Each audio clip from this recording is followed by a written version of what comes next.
આ વસ્તુ કોઈએ જોઈ છે? નાના નાના અડદના દાણા જેવી લાગે છે, પણ વચ્ચે હાર્ટ શેપનો સફેદ ડાઘ હોય છે.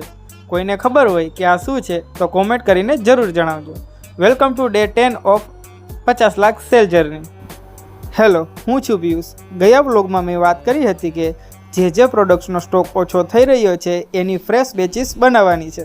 તો આજે સવારે સૌથી પહેલાં સ્ટોક ચેક કર્યો અને હેર ઓઇલનો સ્ટોક હવે બહુ જ ઓછો બચ્યો છે, એટલે નવી બેચ બનાવવા માટે જે રો મટીરિયલ્સની જરૂર હતી એનું અરેન્જમેન્ટ કરવાનું શરૂ કર્યું.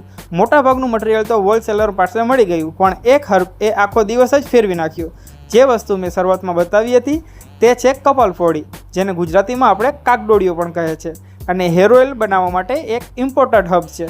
આ હબ ગુજરાતમાં ઘણી જગ્યાએ શોધી પણ ક્યાંય મળ્યું જ નહીં. પછી 2 દિવસ સતત શોધ્યા પછી આખરે એક સપ્લાયર મળ્યો, પણ એ પણ ગુજરાતમાં નહીં, તેલંગાણાના નારાયણખેડ સિટીમાં હતો.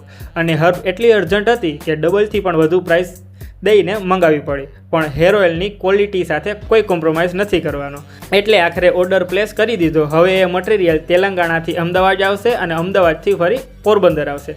પછી જે ઓઇલ્સ અને મટીરિયલ ઓછા થઈ રહ્યા હતા એ બધું જ લઈને આજે હું પોરબંદર પણ આવી ગયો.